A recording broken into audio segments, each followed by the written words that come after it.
दोस्तों ये वीडियो देखिए जरा। इस वीडियो में साफ साफ दिखाई दे रहा है कि प्रिंसिपल डॉक्टर संदीप घोष और कई ट्रेनी डॉक्टर बिटिया को ले जा रहे हैं। जब संजय रॉय को ये वीडियो दिखाई गई तो उसने झट से सारी की सारी सच्चाई उगल दी।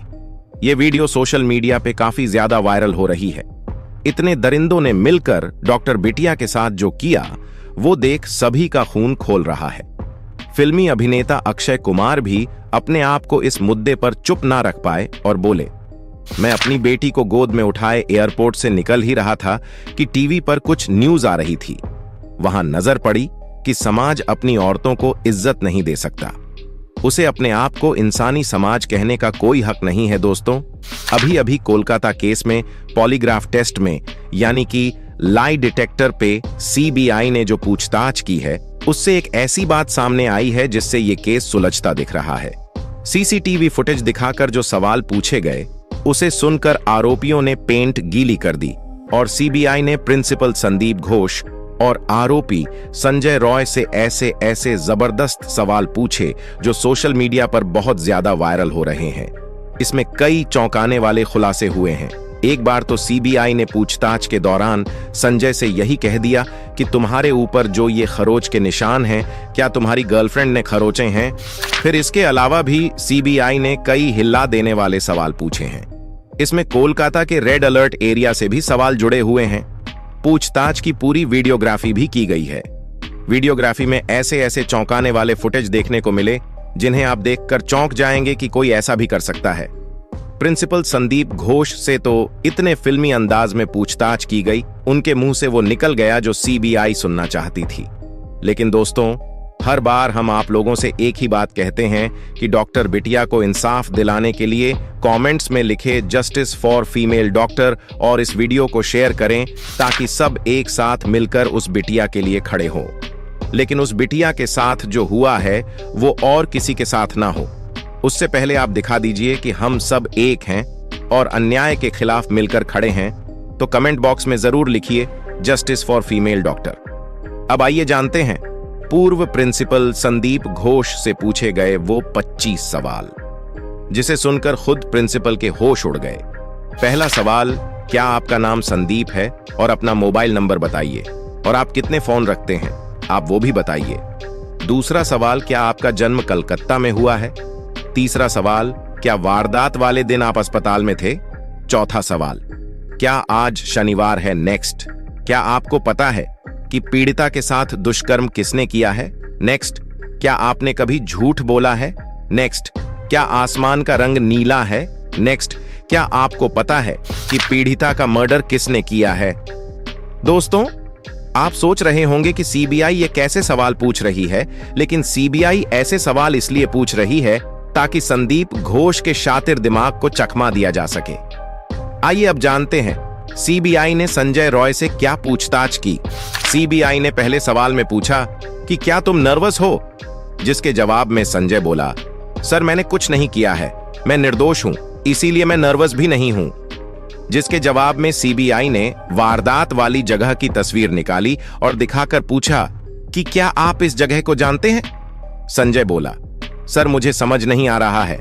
सीबीआई का दूसरा सवाल, इसी जगह अपराध हुआ है और आप यहां मरीजों की देखभाल भी करते हैं, उसके बाद भी आप इस जगह को पहचान नहीं पा रहे हैं। संजय का जवाब, ये जगह परिचित लगती है लेकिन मुझे कुछ समझ नहीं आ रहा है। फिर सीबीआई अधिकारी ने एक दूसरी तस्वीर दिखाई जहां गलियारे के सीसीटीवी फुटेज में संजय की तस्वीर कैद हुई थी। उसे देखकर सीबीआई ने पूछा, क्या आप इस व्यक्ति को पहचान सकते हैं? संजय का जवाब, हाँ मैं पहचान सकता हूं, अस्पताल के अंदर 4 मंजिल का गलियारा है, तस्वीर में मैं ही हूं। फिर सीबीआई ने पूछा, वारदात के समय आप वहां क्या कर रहे थे? संजय का जवाब, बस ऐसे ही गया था, लेकिन मैंने कुछ नहीं किया। सीबीआई ने तुरंत पूछा, आपने क्या नहीं किया? तो संजय का जवाब, मैंने किसी को नहीं मारा। सीबीआई का अगला सवाल, तो आप सेमिनार रूम में क्यों गए? संजय का जवाब, मैं गया था लेकिन मैं सेमिनार हॉल के अंदर नहीं घुसा। इसके बाद सीबीआई का खून खोल उठा क्योंकि संजय झूठ बोल रहा था। सीबीआई ने गुस्से में पूछा कि अगर आप वहां दाखिल नहीं हुए तो उस कैमरे में कैसे आए और आपके ब्लूटूथ वहां कैसे मिले? संजय का जवाब, मुझे नहीं पता सर। सीबीआई का अगला सवाल, क्या आप जानते हैं कि वो महिला डॉक्टर उस सेमिनार हॉल में सो रही थी। संजय का जवाब, मैंने वहां कुछ नहीं देखा। सीबीआई का अगला सवाल, आपने तो अभी कहा था कि आपने वहां प्रवेश ही नहीं किया और तुम बोल रहे हो कि मैंने किसी को नहीं देखा, ये आपको कैसे पता? संजय का जवाब, कमरे में रोशनी बहुत धीमी थी। पहले तो ये खाली लग रहा था, मैंने देखा कि कोई लड़की तख्त पर लेटी हुई है। सीबीआई का सवाल, चौथी मंजिल पर जाने से पहले आपने 5वीं मंजिल पर क्या किया? संजय का जवाब थोड़ी शांत आवाज में, मैं ऐसे ही गया था। सीबीआई का अगला सवाल, हर सुबह आप अस्पताल की विभिन्न मंजिलों पर क्यों घूमते थे? संजय ने कोई उत्तर नहीं दिया। दोस्तों, मैं आपको बता दूं कि संजय वारदात को अंजाम देने से पहले कई दिनों से उस श्रेणी महिला के पीछे लगा हुआ था। इसके कई सबूत भी सामने आ चुके हैं। शायद वो महिला पहले भी सेमिनार हॉल में सोई होगी। उसने पहले भी कई बार उस महिला को सेमिनार हॉल में सोते हुए देखा होगा और फिर उस रात उसने जाकर वह कारनामा कर दिखाया जिसकी उम्मीद किसी को नहीं थी। सीबीआई का अगला सवाल, आप कहते हैं कि आपने कुछ नहीं किया, तो किसने किया? संजय बोला, सर मुझे नहीं पता। फिर सीबीआई ने जवाब, पर सवाल क्या, आपने इस कमरे में किसी को देखा? तो संजय बोला, नहीं, मैंने किसी को नहीं देखा। सीबीआई का सवाल, आपने कहा कि आप उस कमरे में नहीं गए।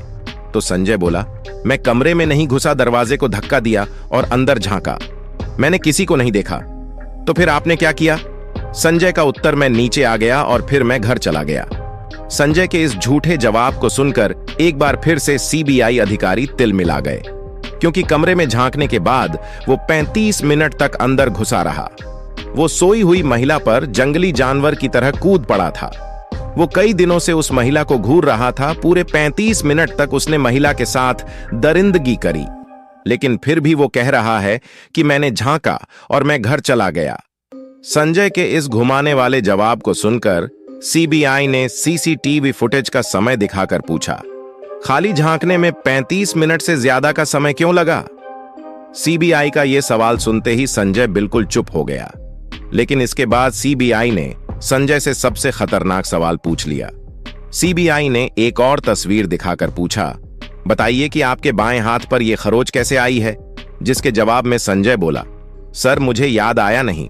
फिर सीबीआई ने पूछा कि डॉक्टरों का कहना है कि पीड़ित महिला के शरीर पर भी खरोच के निशान हैं। संजय बोला, इसका मुझे कैसे पता होगा? दरअसल दोस्तों, संजय ने जब उस ट्रेनी डॉक्टर महिला के साथ सेमिनार हॉल में जबरदस्ती की थी, तो उस वक्त महिला ने अपने सुरक्षा में अपने नाखून से संजय के ऊपर वार किया था। इसके बाद संजय ने भी उन पर तेज प्रहार किए थे और उनके शरीर के कई हिस्सों से ब्लड निकल रहे थे। लेकिन सीबीआई का अगला सवाल सबसे हैरान कर देने वाला था। सीबीआई ने पूछा कि आपके शरीर पर ये जो खरोच है, क्या वो आपकी गर्लफ्रेंड ने बनाए हैं? संजय बोला, हाँ, शायद हो सकता है। सीबीआई ने पूछा, ये कब हुआ? आपकी गर्लफ्रेंड ने आपके शरीर पर खरोच के निशान कब कर दिए? संजय बोला, उसी रात। सीबीआई के सामने संजय खुलेआम झूठ बोल रहा था। सीबीआई का अगला सवाल, आपकी प्रेमिका कहां रहती है? संजय बोला, चेतला में। दोस्तों, आपको बता दें कि कोलकाता में सोनागाछी के अलावा चेतला के अंदर भी एक रेड अलर्ट एरिया है जहां लोग अपनी हवस के लिए जाते हैं। सीबीआई का अगला सवाल, माना कि आपकी गर्लफ्रेंड चेतला में रहती है, लेकिन आप उस रात उससे मिलने नहीं गए थे। संजय बोला, नहीं, मैं गया था सर, मेरा दोस्त भी मेरे साथ गया था। सीबीआई का अगला सवाल, आपके मित्र ने हमें बताया है कि आप चेतला के अंदर नहीं घुसे, तुम बाहर ही खड़े थे। तो आपकी गर्लफ्रेंड से आप कब मिले? संजय बोला, सर मैं भी अंदर गया था, मेरा दोस्त आपसे गलत कह रहा है। आपको बता दें कि जहां संजय से पूछताछ हो रही थी, वहीं से थोड़ी दूरी पर दिख रही एक जगह पर संजय का दोस्त सिविक वॉलंटियरिज्म में पूछताछ में दावा कर रहा था कि चेतला से निकलने के बाद उस रात संजय रॉय का मूड बहुत खराब था। संजय रॉय वहां किसी से नहीं मिला, बाहर खड़ा था। उसने अपने दोस्त से कहा कि अब आरजी कर अस्पताल चलेंगे, यानी कि चेतला में उसकी हवस पूरी नहीं हुई थी, जिसे पूरा करने के लिए वो आरजिकल अस्पताल पहुंचा। सीबीआई ने पूछा, आप कितने समय तक अस्पताल में रुके? संजय, मैं दोपहर को बाहर आ गया था। दोस्तों, सीबीआई ने इतने खतरनाक सवाल पूछे कि संजय रॉय का दिमाग हिल गया और इसी के चलते संजय रॉय कई सच उगलते गया।